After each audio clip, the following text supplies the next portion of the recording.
All right, ready? Yeah. All right. Hey guys, my name's Andrew Pecoraro from PecksMetalPicks. How's it going? I'm Dana, the vocalist from Kingdom of Giants. All right, Dana, so my first question for you. I've seen a bunch of fans on your Facebook asking about a new album. Is there anything like that in the works? Matter of fact, just before we left for this tour, the day that we left for this tour, the minute before we left for this tour, I finished tracking the last screaming line for the album, and it's officially done. It's been being mixed this whole time we've been on this tour, and we just got our official masters back today. So yeah, we have an album and it's done, and couldn't be more happy. Are you allowed to say any details, like maybe the album name or like how many songs are on it? I'll tell you that there's 11 songs on the album, but I'm not ready to disclose the name just yet. Okay, no problem. I want to really bad, don't get me wrong. I'm sure. I want to. As far as the album art goes, Yeah. If you look at your first two releases, it sort of has the super colorful, like fantastical monster and then the waves and stuff like that. Mm-hmm. But then the third one, Ground Culture, is like kind of the opposite. What was the reason for that change, and which of those two veins will the fourth album be in? I think that Fourth release, sorry. Yeah. I think our taste in art had just changed over time. I don't think that we wanted to be flashy and all crazy with the colors anymore. You know, it's just not the type of art that I'm into or most of the guys in the band. So we just decided to take a different route, go for something more simple. And I think that this next release artwork may even become a little more simple. We don't have it back yet, and we haven't really dove into it too much, but yeah, I think it may be another new style for sure. Okay. Yeah. That's kind of true, huh? Like back when you guys were first starting out, like the band t-shirts were like crazy colorful. And Think like about that it, kind of yeah. stuff. Just the whole scene was like that, you know, and we were all about it. But yeah, times change, just like music changes and styles change, so yeah. Okay, cool. Another trend I've noticed, you know, going throughout your guys' discography is that it seems like you guys have actually gotten heavier, and especially on Ground Culture, started playing faster and faster than before. Was this like done on purpose, or just kind of the process of being a band for a bunch of years and finding your sound? I think finding your sound is for sure. You know, I think that we had a lot of member changes, you know, in the first few years of the band. So that had a lot to do with it. Everyone brought something different to the table, and mostly it's just a bunch of metalheads that wanted to hear some fast riffs and fast drums, you know. But I think over time, just like the album artwork, our sound is evolving, and I think that this new album sounds different than all the other ones, but still encompasses that KOG feel. It's still heavy, it's still fast, but we're trying to definitely broaden our horizons musically, and you know, do it for ourselves too. You gotta just stay true to what you want to make. I think it's the most important thing, you know. I didn't write this one down, but it's not super hard. Sure. What are your guys' influences? I'm kind of curious if like any of those influenced the like fastness that you guys started picking up. I mean, when we first started, it was like the age of As I Lay Dying and Killswitch Engage and all that, and those were like the biggest influences for us for sure. And then when we started listening, by the time Ground Culture came out, we were obsessed with Architects and stuff like that, you know. So I think those are pretty clear in those, that what we're listening to. And I think that this new album we're influenced by ourselves for sure, and maybe trying to take on a Deftonesy or Underoath kind of feel in some parts, and just trying to be more dynamic and still have those fast, really heavy parts, but really just trying to just be more dynamic, really. Become more of songwriters than just shredders, you know. So you kind of touched on this already, but could you sum up what the sound of this next album is going to be? What should people expect? You know, are you going to continue like the fastness? You've always had awesome breakdowns, stuff like that. The breakdowns will definitely still be there. The fastest will definitely still be there. But expect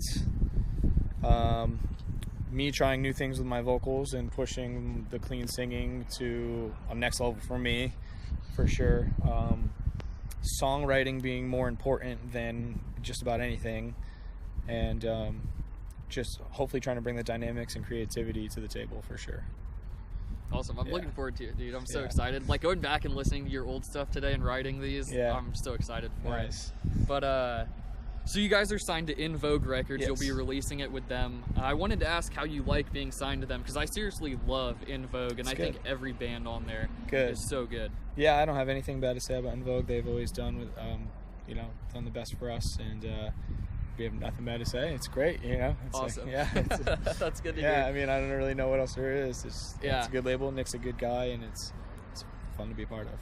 Cool. Yeah, I talked to some people who are on like Victory and stuff, and they're like kind of dodgy with the questions like that. Totally. So it's good to hear. Yeah. Okay. Well, it's interesting hearing you talk about the clean vocals and how you're going to be putting those back in, because especially listening to your first EP, it seemed like you used to have more of those back when you were first starting out, and they've kind of died out.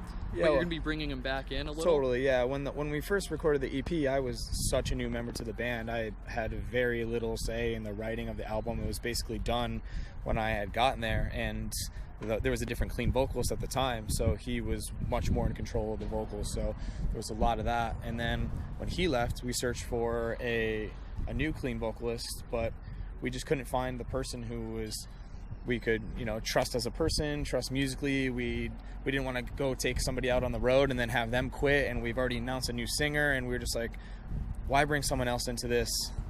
Just figure out how to sing, Dana. You know what I mean? So I tried my best, and I think I tried on Every Wave of Sound.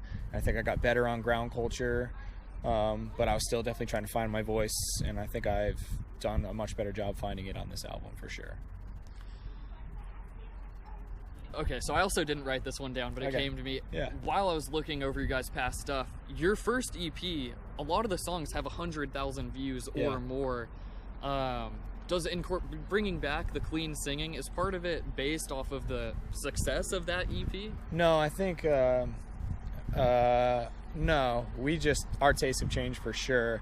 We've never really been a huge fan of the crazy high singing with all the runs and all that stuff. So when that was no longer a part of the band, we started being influenced more by like Architect style singing, where it's more gritty and manly or whatever, you know what I mean? Yeah. I don't think it has anything to do with the EP. The EP having all those plays, I think, came from a different time, in the music. This was 5 years ago, when there weren't even lyric videos yet, you know what I mean? Right. So when we put those out, and actually the ones that have, it's funny, is the ones that have the 500,000 plays on them, we didn't even upload those. Like, someone just randomly uploaded them, and we're like, at the time we're like, yes, we're getting so many plays on this, we don't care who has it. Now we're like, we kind of wish those were our plays, but all right, whatever. It's like not a big on your deal. channel. Yeah, on our channel. Yeah.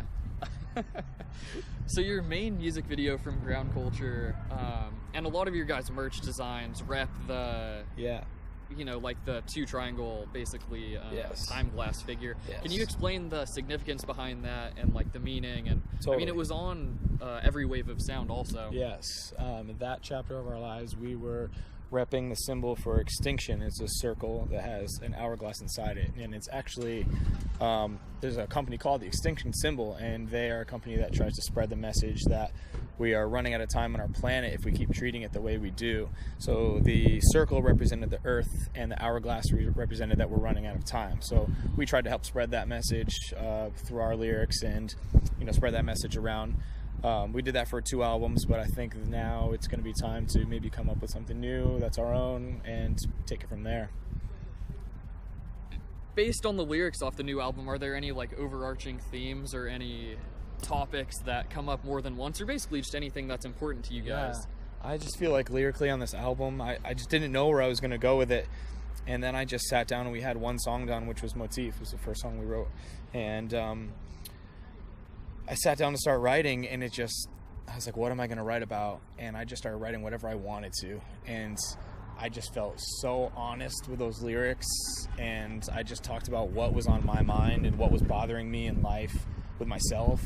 And I think that ended up being the overall theme of the album, was me just listening to a song, figuring out how it made me feel, and just start writing, and kind of whatever came out, but it was all just from like within, you know what I mean? It was like, It was this album for sure, the lyrics are just the most real thing I've ever written for sure, and I love it that way. I'm so glad that I wasn't like, okay, we need to have one song about an ex-girlfriend, we need to have one song about this, we need to have one song about that. I just literally put the song on and just started writing, and whatever came out, and I loved it like that so much. cool. So the last question that I have is sort of about the music scene in general. Yeah. Lately, a lot of bands, most recently Crown the Empire and Icy Stars, but past ones like Bring Me the Horizon and We Came as Romans, are just not really metalcore anymore. Yeah, totally. But they still sort of associate themselves with the scene as a really up-and-coming band like you guys on a really good label. Do bands like that make it harder for you to move up when it seems like they're still occupying a lot of space at the top? Or how does it... You know what I mean? Yeah, how do you approach that? It's definitely a weird time in music for that. You know, I feel like the bands that are going the farthest are the bands that are, you know, they may have started as metalcore, like, you know, like Northlane, you know, or Bring Me the Horizon. They start as metalcore, but you can really just only play metalcore for so long until you're metalcored out, and you've grown as a person, and maybe your musical taste has changed, and you need to adapt that into your writing style. And I feel like the bands that do that are being more honest with themselves, and I feel like that's how they break out of the metalcore, not the metalcore scene, but how they blow up inside the metalcore scene, because there's just so many just metalcore bands, you know, so many of them sound the same, that someone doing something different is just the most important thing, you know. So I feel like that was an interesting answer. No, I know, I mean, we all talk about it, you know, for sure. So do you think Kingdom of Giants will get all metalcored out eventually? I think there will always be a good amount of metalcore in the bands. I think that we try to find different ways to do things that are still metalcore. I think that's what our goal is right now. I mean, this is never going to happen, but I would love to write an album. My mental goal is to write an album that's the heaviest album we've ever written without a single chugging breakdown. You know what I mean? Yeah, like old, like Bring Me the Horizon or like Atreyu, like those bands never use breakdowns. But I feel like kids these days just don't even know what that would sound like. Yeah, I know. Like I try to listen to like an Under Oath album and listen for a breakdown that just dun dun dun dun. It's not there, you know? Yeah. They figured out ways to be heavier than anyone without actual breakdowns. And I think that's so awesome. I would love to hear it too. I seriously don't think that very many people these days, especially like under 18, would have any idea what that could even sound like. And they come through, I mean, they're kind of a crutch, you know, in the writing process. What do we put here? Let's throw a breakdown in. You know what I mean? Like we've all been there. We've all done it, you know? And if we are gonna do those breakdowns, then I just feel like it's important to try to be creative with them and be clever with them in one way or another, you know? Yeah. Cool, man. Well, that's the end of my questions. Cool. If you have anything you want to say to fans about the new album or just in general. Yeah. I think this is the most honest and the best album we've ever written. I hope you guys all feel the same way. It's done. So just keep with us, and we'll keep you guys posted, and it should be out soon. Awesome, guys. Thanks so much for watching. Thanks to Dana from Kingdom of Giants. Make sure you keep an eye out for their new album and whatever tour they end up on next. Yes, sir. All right, thanks. Thanks, guys.